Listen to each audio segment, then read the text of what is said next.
La pâtisserie, c'est avant tout une histoire de goût, de saveur et d'émotion. Je suis Léa Reverdy, amatrice et passionnée de pâtisserie. Mon défi, vous emmener avec moi à la découverte de ce qui fait vraiment un bon dessert. L'objectif ultime, trouver la recette parfaite qui fera fondre vos papilles à coup sûr. Vous êtes sur le point d'écouter un nouvel épisode de Papilles. C'est le podcast qui part à la rencontre des meilleurs chefs pâtissiers pour comprendre l'émotion et les saveurs qui les animent au quotidien lorsqu'ils créent leur dessert d'exception. Après cet épisode, à vous de laisser libre cours à votre imagination et de créer les desserts aux saveurs qui vous ressemblent, tout en vous inspirant des meilleurs. Bonne écoute! Bonjour à tous et à toutes, j'espère que vous allez bien. C'est dans la cuisine familiale, avec sa sœur, que Marie Rebuffa a pris le goût de la pâtisserie, sans se douter alors qu'elle en ferait son métier. Mais il y a 8 ans, suite à des problèmes de santé, on lui annonce qu'elle ne pourra plus pâtisser. Une chose est certaine pour Marie, elle ne renoncera pas si facilement. Commence alors une longue période de test pour se lancer dans une toute nouvelle pâtisserie, sans gluten ni lactose. Comme une revanche sur cette période, il y a 1 an et demi, elle ouvre sa boutique à Mazargues. Depuis, elle a créé plus de 150 desserts et démontre qu'une pâtisserie moins sucrée est tout aussi gourmande, parfois même plus, qu'une pâtisserie traditionnelle. Alors au menu de cet épisode, comment a-t-elle réussi à proposer une pâtisserie sans gluten ni lactose et les ingrédients les plus compliqués à appréhender, son histoire et son envie de ne plus se mettre aucune barrière, et enfin de l'idée à la vitrine, qu'est-ce qui l'inspire pour créer ces desserts? Bonne écoute! Bonjour Marie, comment vas-tu? Bonjour Léa, ça va, merci. Alors pour commencer, je te propose de revenir un petit peu sur ton parcours, mais vraiment au prisme des saveurs. Donc déjà, la première question que je pose à tous mes invités, c'était quoi toi ton dessert préféré quand tu étais petite? Alors nous, étant petite, je dis nous parce que c'est vrai qu'avec ma sœur, on était plutôt gourmande. Voilà, souvent c'était le dimanche midi ou le dimanche après-midi, on passait un petit peu de temps en cuisine, on faisait mousse au chocolat, tarte tatin. Voilà, c'était un petit peu notre petit moment à nous. On aimait bien partager ça ensemble. Donc tu as commencé à faire des desserts depuis très très longtemps. Ouais, ouais, ouais. Ça a Depuis toute été, jeune, oui. c'était vraiment une passion que tu avais du coup avec ta sœur et que tu faisais tout le temps avec elle ou c'était toi et tu l'as embarqué là-dedans? Non, c'était vraiment toutes les deux en famille. C'était un moment qu'on aimait partager. Voilà. Après, je pensais pas du tout en faire ce métier, enfin mon métier du coup. Mais voilà, c'est vrai que quand j'y repense, ça me fait penser à ça, quoi. Donc voilà, c'est chouette. Et du coup, à quel moment est-ce que tu as choisi d'en faire ton métier et de passer du côté familial au côté professionnel? C'est venu assez tard entre guillemets finalement. J'ai fait de la cuisine, j'ai fait du service, j'ai fait un peu d'hébergement. Voilà, j'ai vraiment touché un peu à tout au niveau de la restauration. Et c'est sur la fin de mes études, la fin de mon BTS en fait, que je me suis intéressée vraiment de près à la pâtisserie. Je pensais que c'était vraiment un milieu qui était pas totalement fait pour moi, qui était trop minutieux, trop rigoureux. Et puis en ayant fait quelques stages et en ayant découvert des boulangeries, pâtisseries, restaurants, j'ai vraiment pris plaisir à travailler là-dedans. Donc j'ai décidé de me lancer en fait dans une mention complémentaire, dessert de restaurant. Et voilà, c'est venu comme ça, de fil en aiguille. Mais par contre, une fois que tu as arrêté tes études, tu t'es consacrée 100 à la pâtisserie, tu ou 100% tu de la pâtisserie. ouais. Ouais, ouais, ouais. C'est quoi pour toi, le dessert parfait pour finir un repas le dimanche midi? Pour moi, c'est un dessert qui se partage. J'aime beaucoup tout ce qui est chou en fait. Un bon Paris-Brest, un bon Saint-Honoré, pas forcément quelque chose de classique, mais un petit peu revisité au niveau des saveurs. OK. Et est-ce qu'il y a une saveur qui t'évoque l'ouverture de ta boutique? On en a fait, voilà, ça fait 1 an et demi maintenant qu'on a ouvert la boutique. On a fait un peu plus de 150 desserts. Donc j'en ai beaucoup en Bravo. tête. Mais voilà, le premier qui me marque, c'est un dessert à base de chocolat et de noisettes. C'est vraiment, voilà, c'est un de mes marqueurs. C'est vraiment 2 saveurs que j'apprécie, énormément. Donc voilà, c'est celui qui me vient en premier en tête, c'est celui auquel j'ai réfléchi vraiment en premier. OK, et celui-là, comment est-ce que tu enfin, qu'est-ce qui te l'avait inspiré à l'époque? Pourquoi est-ce que tu avais eu envie de faire ce dessert, en premier quoi? Hem, Bah, je cherchais, enfin, forcément un dessert, qui parle à tout le monde, que ce soit autour du chocolat ou autour de la noisette. Des saveurs qui sont réconfortantes, gourmandes, qui plaisent à un maximum de personnes. En fait, c'est voilà, quand on réfléchit à un dessert, il faut que ça vraiment que ça touche un maximum de monde. Donc voilà, c'est vraiment, ces 2 saveurs pour moi qui fonctionnent, à tous les coups.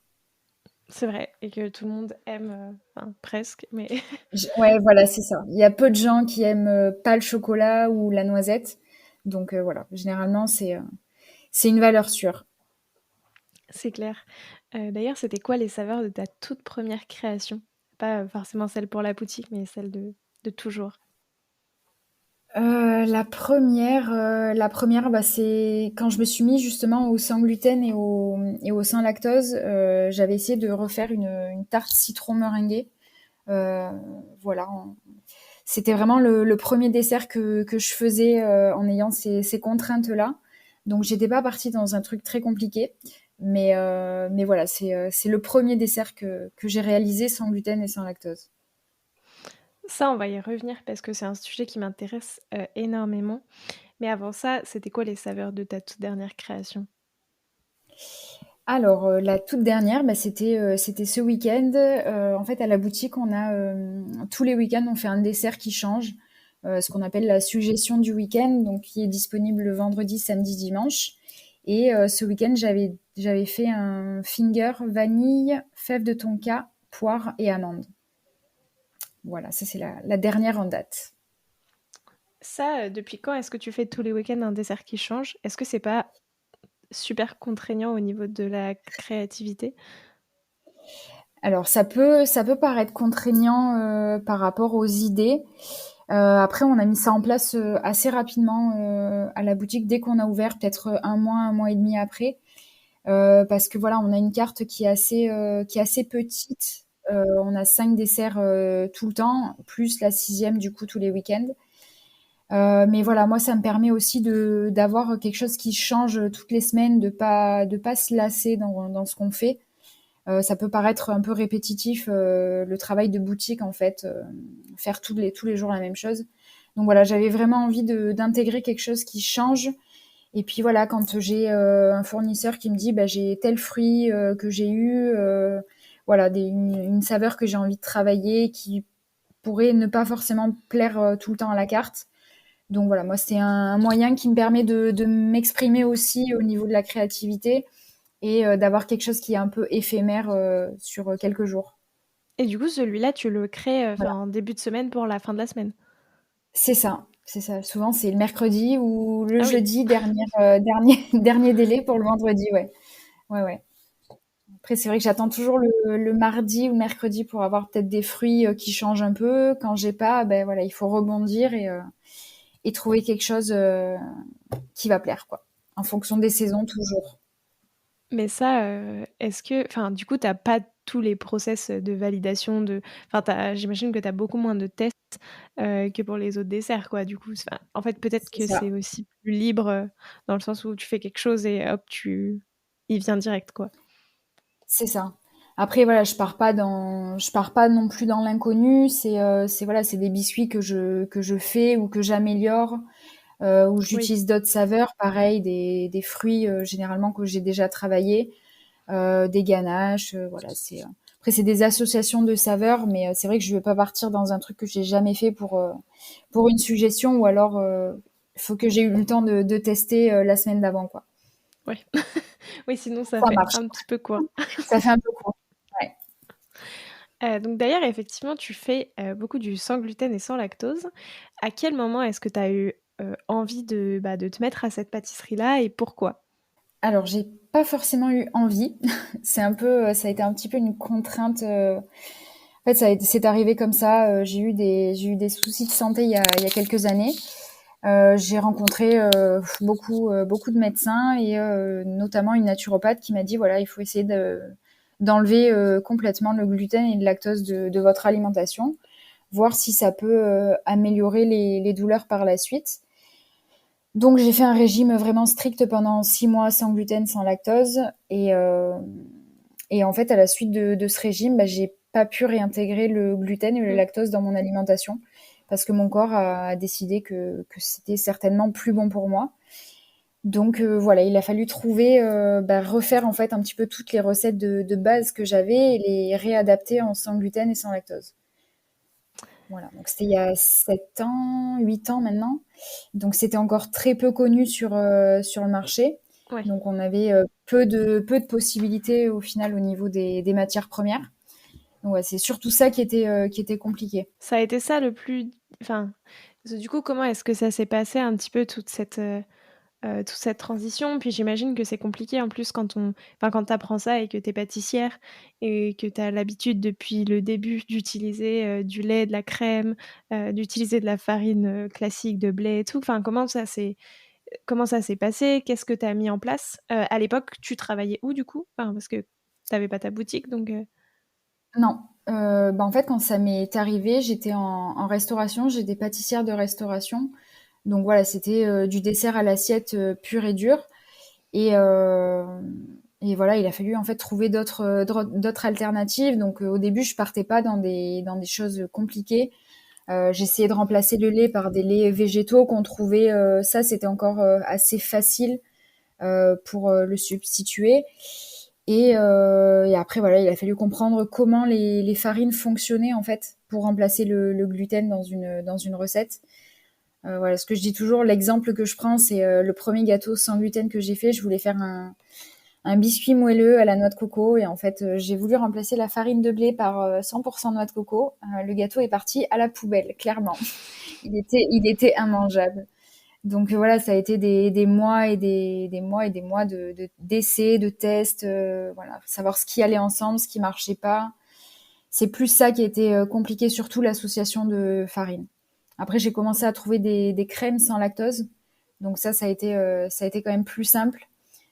Donc voilà, après j'ai pu retester des recettes avec des crèmes, avec pas mal de choses pour arriver à des desserts un peu plus travaillés, un peu plus aboutis, quoi. Mais des crèmes sans lactose, c'est pas forcément des crèmes végétales? Si? Si, Oui. ouais, elles sont végétales. Et pourquoi, enfin, tu vois, moi j'aurais eu tendance à penser que c'était les crèmes qui étaient plus compliquées à gérer parce que du coup tu perds de la matière grasse entre une crème classique et une crème végétale, alors que du coup c'est plutôt les farines. Enfin, tu vois, enfin, moi c'est Ouais. plus que j'aurais pensé que c'était l'inverse. Au début, on pense que c'est plutôt ça, et au final, j'ai trouvé une crème qui est vraiment très bien, qui a 31% de matière grasse contre une crème à 35% classique, en fait, avec du lactose. Donc, il n'y a pas une énorme différence. Et moi, je les trouve beaucoup moins grasses, beaucoup moins écœurantes qu'une crème Ouais. classique. Après, voilà, c'était les farines. Les farines, vraiment, pour moi, ça a été compliqué de comprendre en fait comment les enlever et les substituer sur une recette de base. C'est plus ça qui a été compliqué, comprendre qu'il fallait 2, 3, 4, 5, 6 farines suivant les préparations, suivant les biscuits, suivant les textures en fait qu'on recherche, quoi. Donc c'est Mm. vraiment. Mais voilà, après, quand on arrive à comprendre que ça marche avec ça, c'est tout de suite plus simple. Voilà. Puis il y a des farines que j'aime moins travailler. La farine de coco est vraiment très compliquée à travailler. Ok. Donc voilà, j'essaie. Enfin, puis pareil, compliqué à se procurer aussi. Donc voilà, c'est une farine que je travaille un peu moins que les autres. Très clair. Et du coup, tu as commencé à faire tous ces essais-là dans le restaurant où tu travaillais et donc tu as changé aussi les desserts à la carte du restaurant au début. C'était du coup ça. Alors au début, oui. Et après, malheureusement, j'ai dû m'arrêter de travailler pendant presque 3, 4 ans même. Parce qu'en fait, mon corps je pouvais plus, voilà, j'avais énormément de douleurs, les médecins ne trouvaient pas de solution en fait pour me soulager. J'ai fait un certain nombre de séjours à l'hôpital pour essayer de trouver des solutions Et en fait, le milieu de la restauration était plus adapté en fait à mes problèmes de santé, quoi. Donc voilà, j'ai fait cette parenthèse pendant 3-4 ans et du coup, de la maison, en fait, je faisais mes essais de pâtisserie sans gluten, sans lactose.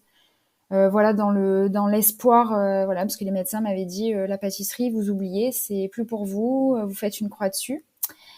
Donc voilà, mais comme je suis un peu têtue, j'ai profité de ces quelques années pour voilà, pour tester, pour essayer vraiment d'avoir quelque chose d'abouti, même en sans gluten et sans lactose. Et voilà, et le jour où ça allait un peu mieux, où j'ai trouvé un traitement qui m'a permis de me stabiliser, voilà, on a eu des opportunités, on a ouvert la boutique quelques mois après, quoi. Donc, euh, donc voilà. C'était un peu une revanche sur tout ça à la boutique, quoi. Un petit peu, ouais, un petit peu. Mais il y a quelque chose que je me demandais aussi, c'est, tu vois, par rapport à, du coup, à la pâtisserie 100% végétale, la seule chose qui change, si je me trompe pas, c'est que du coup, tu utilises des œufs. C'est ça? C'est C'est la ça. seule chose que On tu fais. utilise les œufs et après on utilise aussi de la gélatine de bœuf Oui, ok. pour certaines. Voilà, ça c'est le seul point qui change. Après, j'aimerais bien essayer d'avoir des pâtisseries véganes parce qu'on a pas mal de demandes aussi là-dessus. Après, voilà, c'est un monde qui est complètement différent que je maîtrise pas forcément. Donc voilà, j'essaye de travailler là-dessus aussi, de me former, de regarder voilà des recettes, essayer de comprendre les processus de comment tout fonctionne en fait. Et c'est ce que j'allais te demander justement. Est-ce que ça avait été une envie aussi de dire que tu passais à du 100% végétal? Parce que, bah, effectivement, enfin, je veux dire, je pense que le marché est plus large un petit peu que juste sans gluten et sans œufs, et sans Sans lactose. lactose. Euh, mais ça, est-ce que ça change vraiment encore plus, tu vois? Enfin, je veux dire, une fois que tu as trouvé, tu vois, les crèmes, que tu as des biscuits avec, enfin, sans gluten, est-ce que c'est encore plus compliqué de te dire que tu enlèves les œufs? Alors les œufs pour moi c'est compliqué à enlever. Ouais. Sur certains biscuits dans des pâtisseries ça va.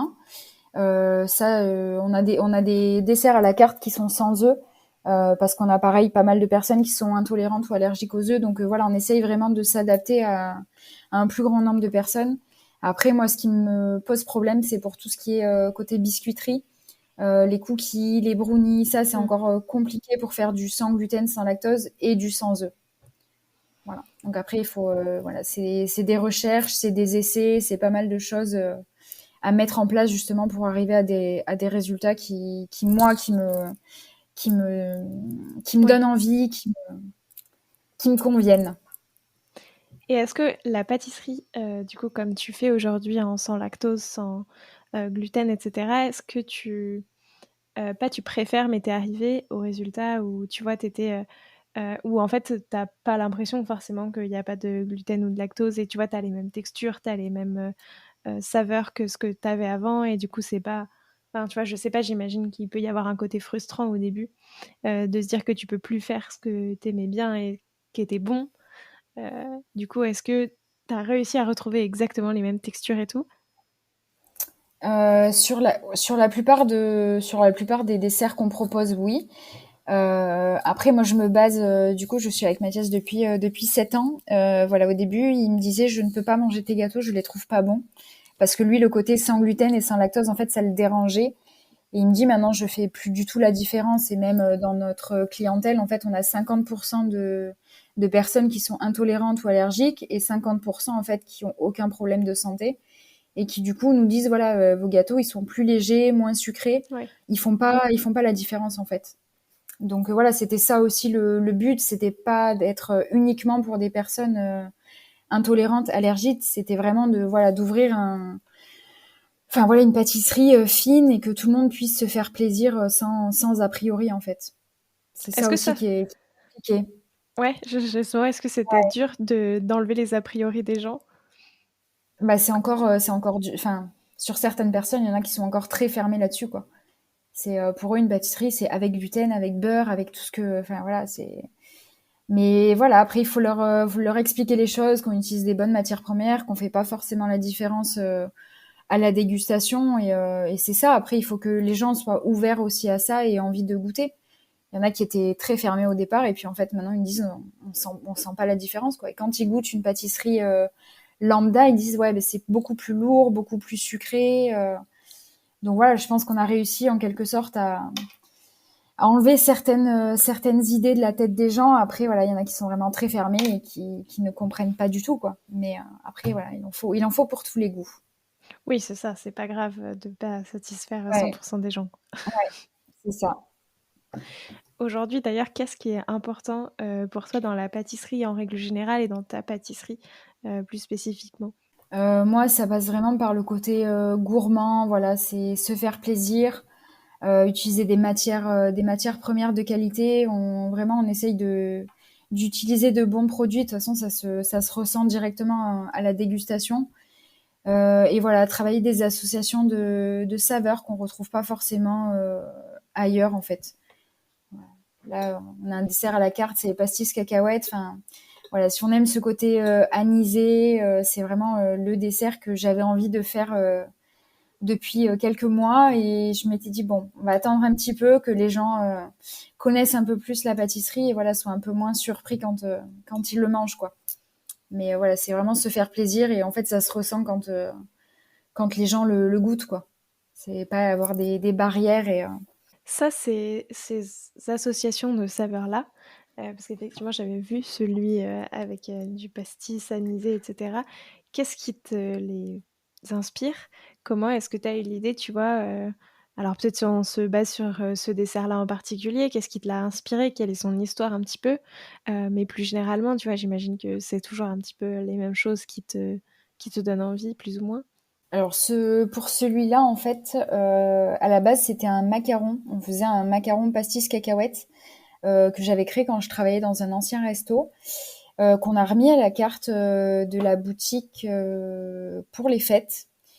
Et ça me trottait dans la tête. Je me dis, on peut pas en faire qu'un macaron. Et voilà. Donc du coup, j'ai réfléchi pendant un petit moment pour essayer de retravailler ce dessert-là en forme de pâtisserie en fait. Voilà, après ça vient des fois je vais voir je sais pas moi, je vais voir une association de saveurs qui m'interpelle ou un produit que j'ai jamais travaillé donc je vais essayer de savoir avec quoi ça pourrait matcher. Enfin voilà, je suis tout le temps je suis tout le temps en train de réfléchir, en train de prendre des notes.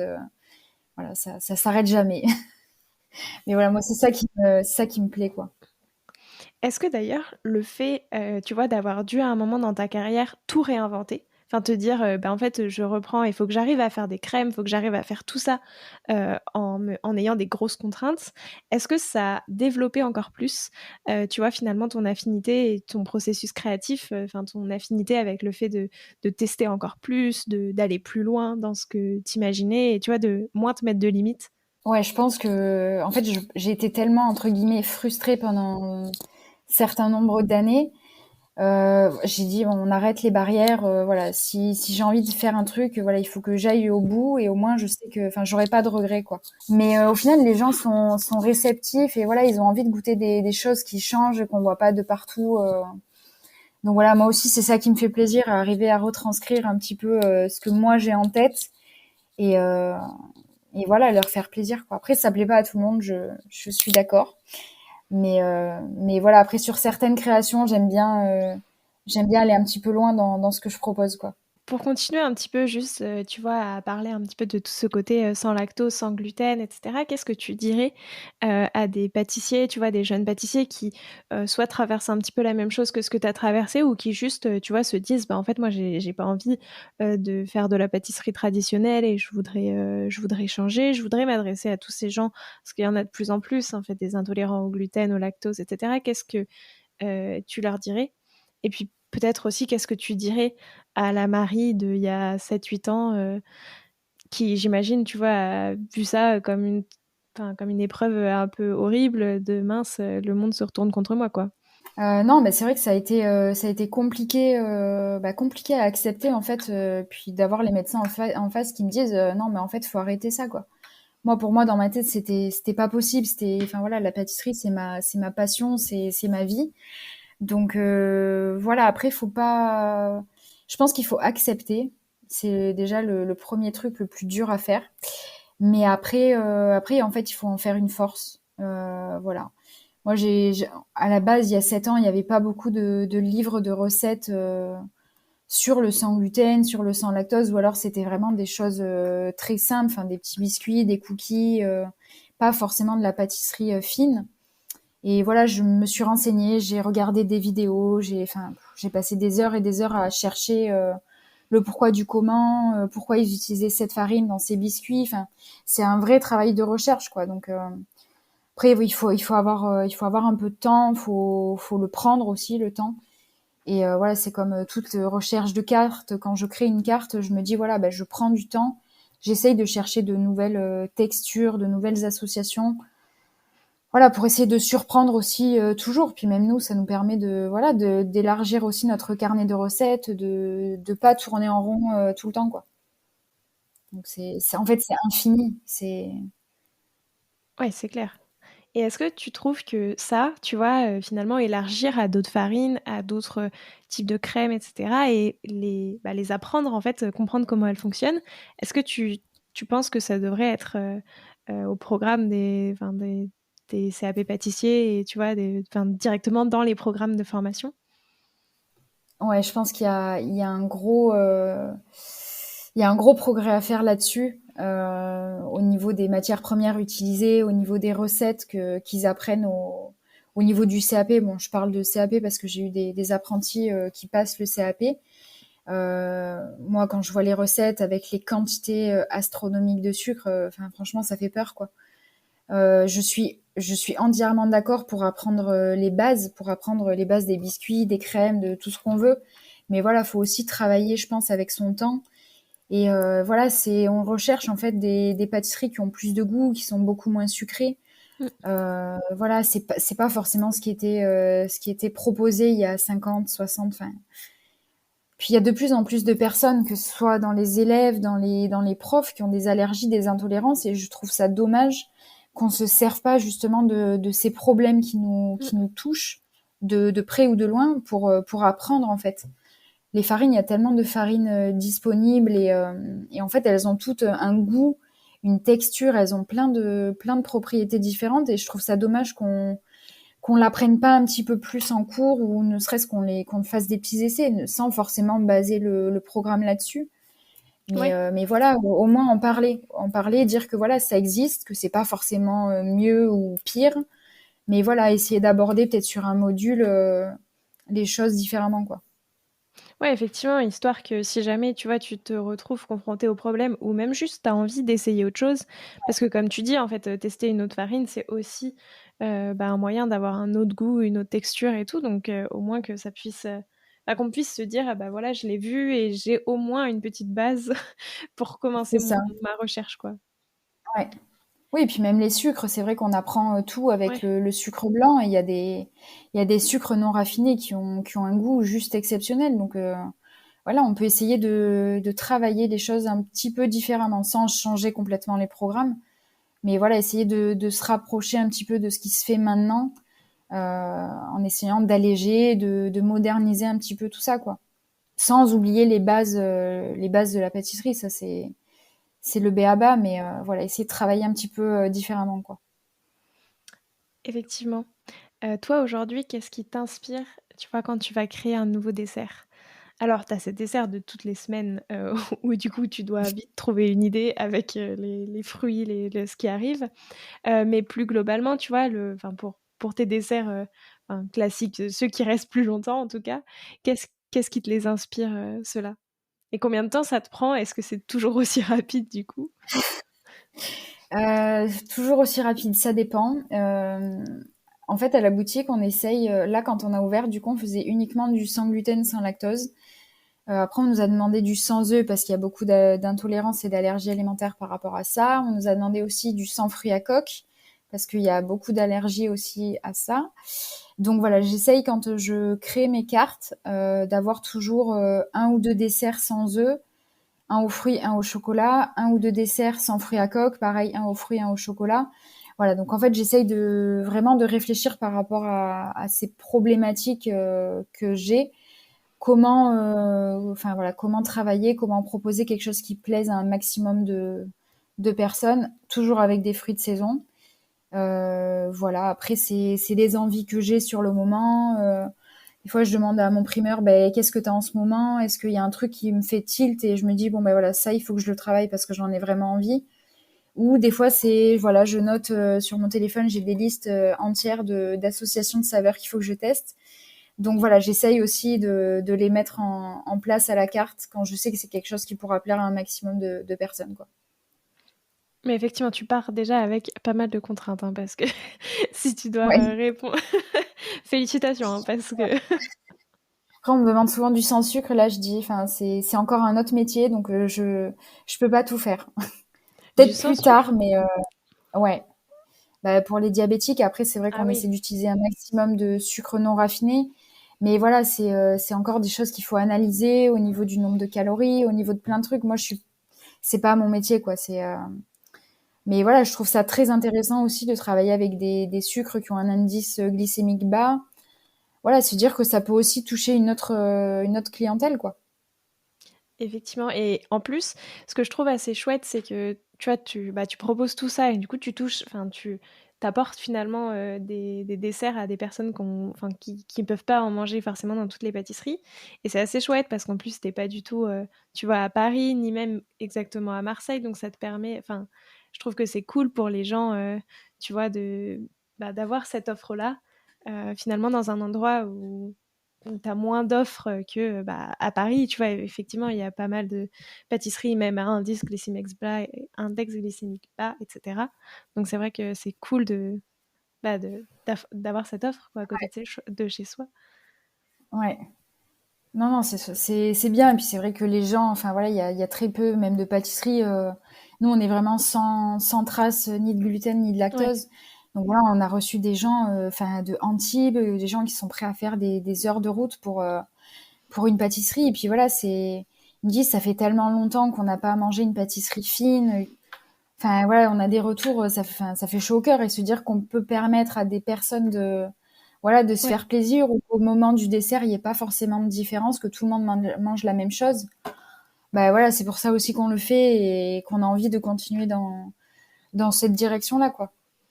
J'imagine, oui. C'est vrai que c'est beau finalement, tu vois, parce Ouais, que effectivement, c'est la pâtisserie, c'est du partage, mais quand en plus tu pouvais plus trop partager, bah, c'est effectivement, ça doit être c'est ça. Ouais. assez chouette. Il y a une autre chose qui m'a fait rire d'ailleurs dans tes desserts, c'est les noms, qui ont l'air quand même assez importants. Pour toi, tu rejoins un peu tous les pâtissiers et pâtissières, je trouve qu'ils rompent un peu avec le côté classique, avec des noms, bah, enfin pas classiques, mais qu'on a l'habitude de voir un petit peu. Toi, tu as un dessert qui est donc pastaga, donc ce pastis, cacahuète, Ouais, ouais. tu as un garde la pêche, un choco-bombe, et cetera. Comment est-ce que tu choisis ces noms-là? Alors, ça a été très compliqué. Au début, c'était vraiment une galère. En fait, vraiment, au début, on essayait de trouver un nom pour chaque dessert, puis on a mis les suggestions en place. Avoir un dessert qui change toutes les semaines et trouver un nom un peu sympa, j'ai vite laissé tomber. Donc j'ai dit voilà, les suggestions, ça restera Ouais, assez simple, mais voilà que les noms des pâtisseries à la carte, voilà que ça marque un petit peu. Et puis voilà, nous c'est vrai que bah voilà, en un an et demi, on a fait plus de 150 desserts. Voilà que les gens puissent se permettre d'avoir une idée en fait et puissent nommer le dessert. Voilà que ça reste dans les mémoires quoi. ouais. Donc voilà, on essaye, quand j'ai quelque chose en tête, voilà, je le note, c'est pareil, c'est à la suite des listes d'associations. Et voilà, on essaye sans forcément copier ou faire des trucs, mais voilà, avoir peut-être les ingrédients ou une histoire, ou des fois c'est un prénom, des fois, enfin, voilà, c'est toujours aussi, c'est sympa, on aime bien se donner ce petit challenge, voilà, d'avoir quelque chose qui change et dont on se rappelle assez souvent, quoi. Bah oui, c'est ça. Moi, je trouve que c'est rigolo. Et à chaque fois, Ouais, tu vois, je trouve, en fait, comme tu dis, ça marque, tu vois. Et moi, je ouais, pense que enfin, en tout cas, il y a plusieurs pâtissiers et pâtissières que j'ai interrogés sur Papy qui ont des noms à chaque fois qui changent. Et à chaque fois, ça marque, tu vois. Je les vois ouais, vraiment et je me dis, c'est drôle. Enfin, je trouve ça, c'est sympa, quoi. ouais, Donc, c'est chouette. si on reprend un petit peu ton processus de moment où tu te dis, je vais créer un nouveau dessert, ah, il arrive et il a son nom, qu'est-ce qui se passe et globalement dans quel ordre? En gros, donc tu as tes cases de bon, il me faut un dessert sans gluten et sans lactose, il me faut un dessert sans fruits à coque, etc.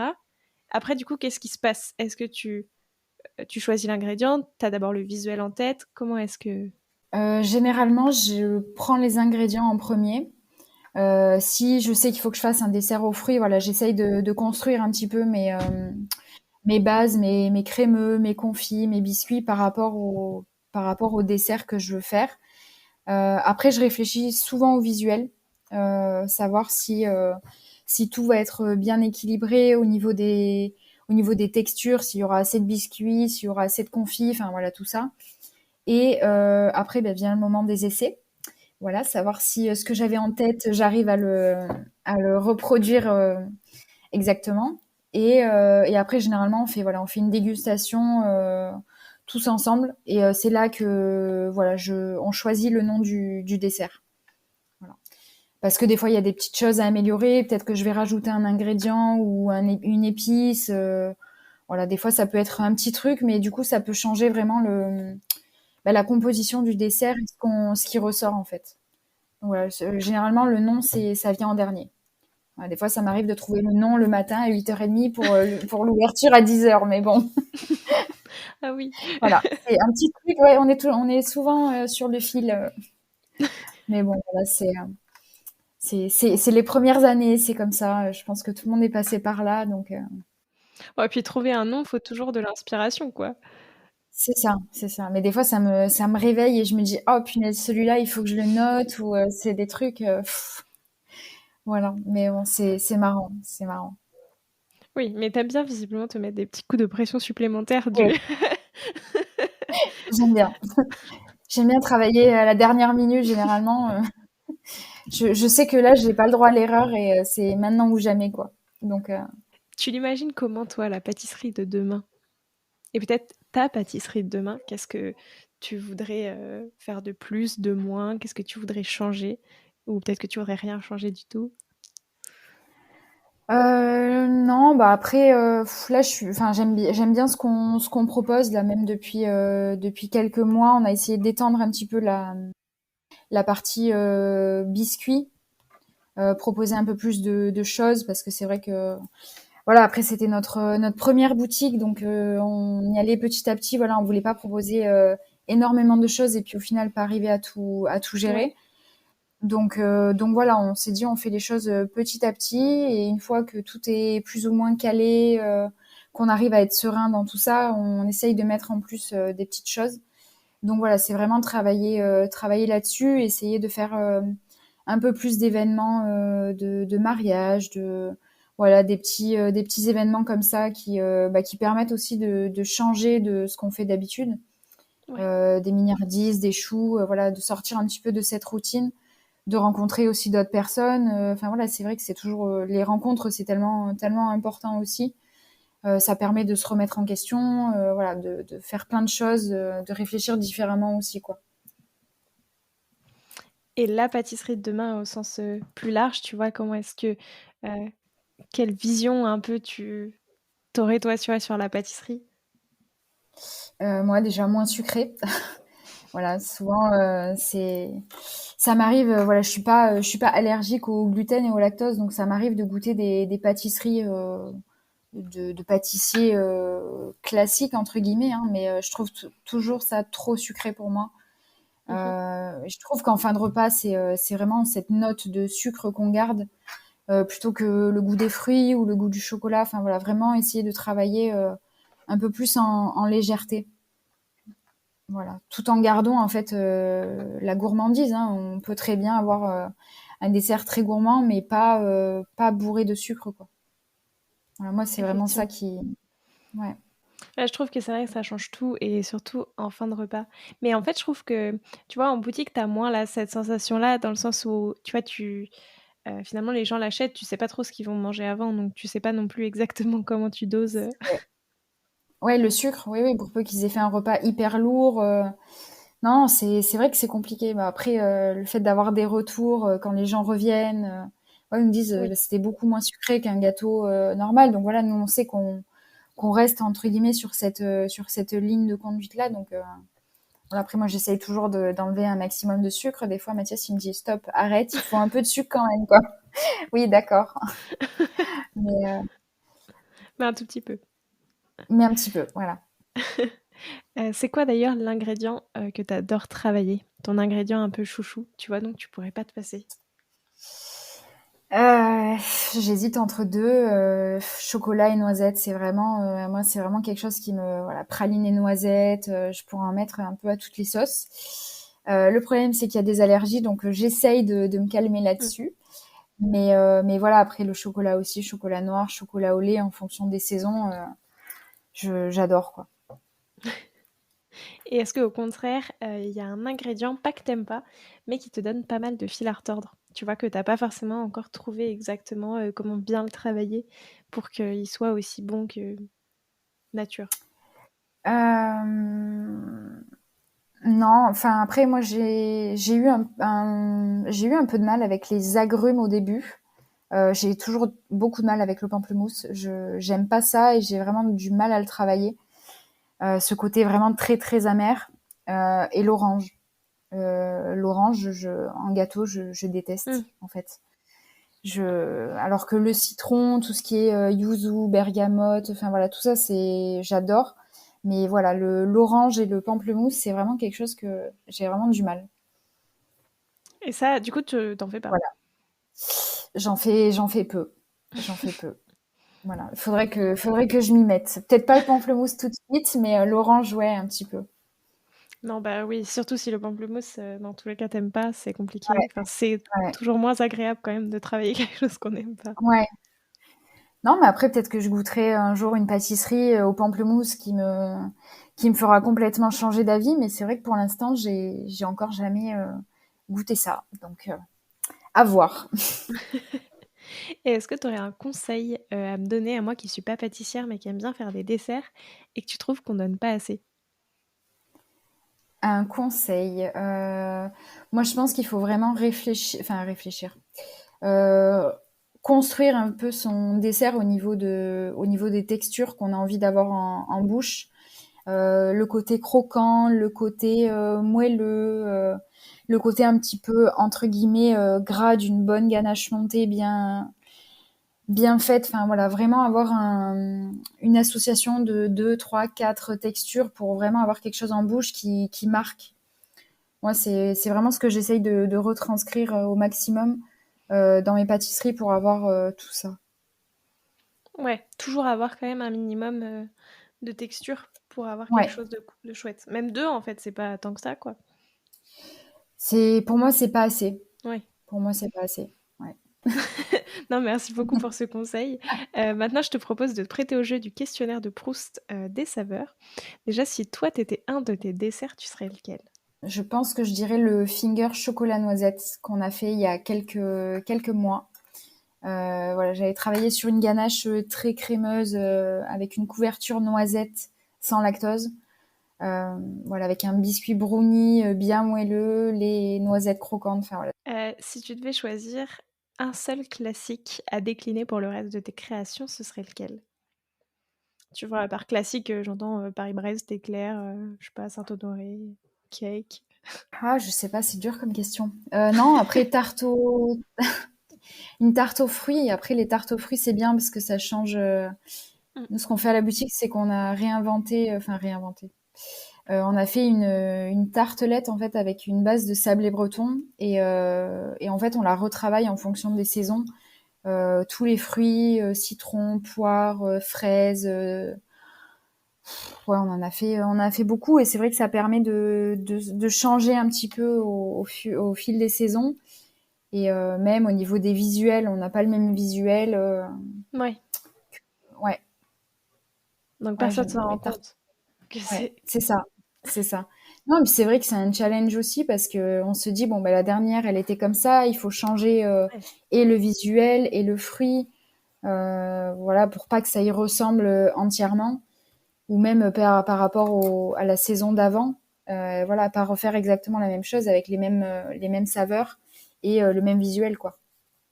effectivement, c'est c'est double défi. Ouais. Heu, C'est quoi le gâteau d'un autre pâtissier ou d'une autre pâtissière que tu aurais bien aimé avoir créé? Dans le sens où quand tu l'as vu, tu t'es dit: «J'adore cette idée, tu vois, j'aurais bien aimé y penser, moi aussi». Alors le gâteau qui m'a marqué, moi, c'est le 100 vanille que qu'on avait essayé de reproduire, c'était lors de nos premiers cours en pâtisserie au lycée. On avait tenté de le refaire pour l'anniversaire d'une amie et c'était pas mal, mais je pense qu'on n'était pas à la hauteur.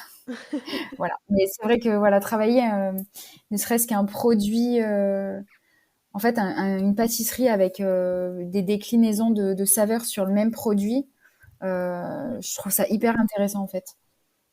D'avoir le même goût, mais de ressentir des textures, même des goûts qui sont, ouais, qui sont différents alors qu'on a le même produit. Je trouve ça hyper intéressant. Ça, du coup, c'est quelque chose que tu fais beaucoup?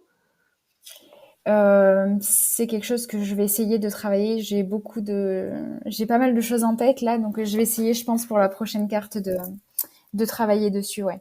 C'est quoi d'ailleurs la saveur que tu as le plus hâte de retravailler avec la saison, qui va arriver? Les agrumes, le Ouais. citron, je pense qu'on va, voilà. Citron et après la poire, j'aime beaucoup aussi. Je suis moins fan de pommes. Je trouve ça un peu plus simple.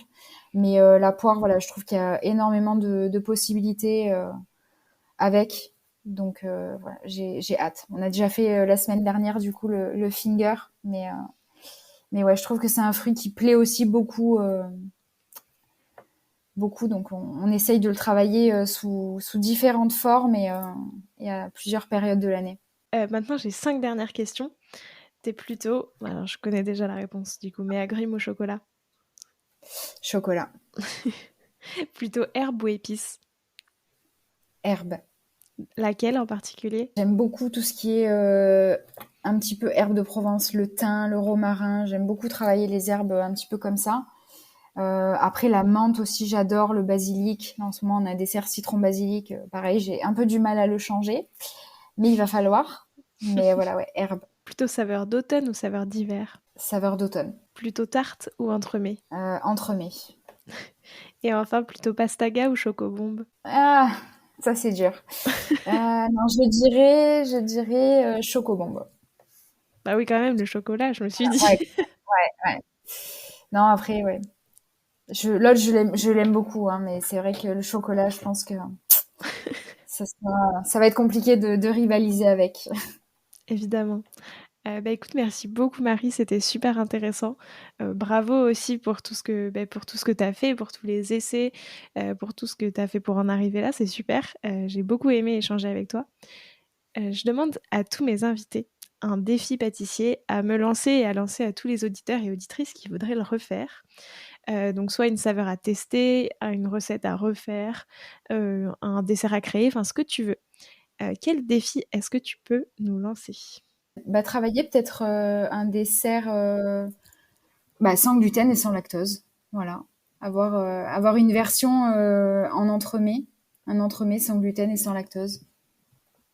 Est-ce que tu as des conseils peut-être, je sais pas, d'ouvrages ou de choses à regarder Euh, pour, non, il y a vraiment il y a peu de livres même, enfin peu de livres au niveau de la pâtisserie vraiment pure et dure. Après voilà, c'est des petits sites à droite à gauche, des recettes à tester. Enfin c'est vraiment un travail de recherche avant tout quoi.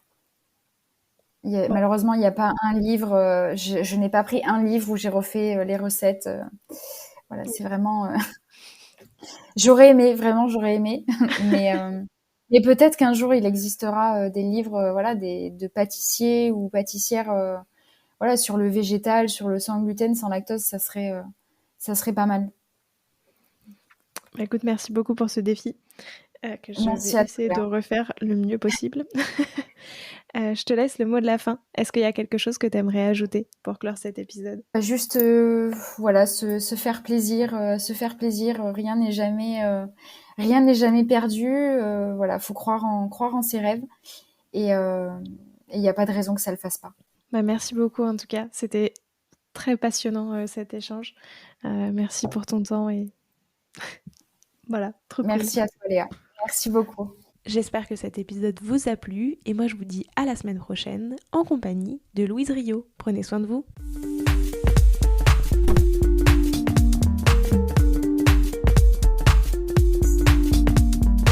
Alors, quel sera votre prochain dessert ? Merci d'avoir écouté cet épisode jusqu'au bout. S'il vous a plu, n'hésitez pas à le partager aux gourmands qui vous entourent. Et si vous voulez soutenir Papille, 2 choses. La première, notez l'épisode 5 étoiles sur Apple Podcast et laissez un joli commentaire. La seconde, vous rendre sur papillepodcast.com, sans oublier le S de Papille, et vous abonner à la newsletter pour être prévenu de la sortie des prochains épisodes et des articles que j'écris régulièrement. À bientôt!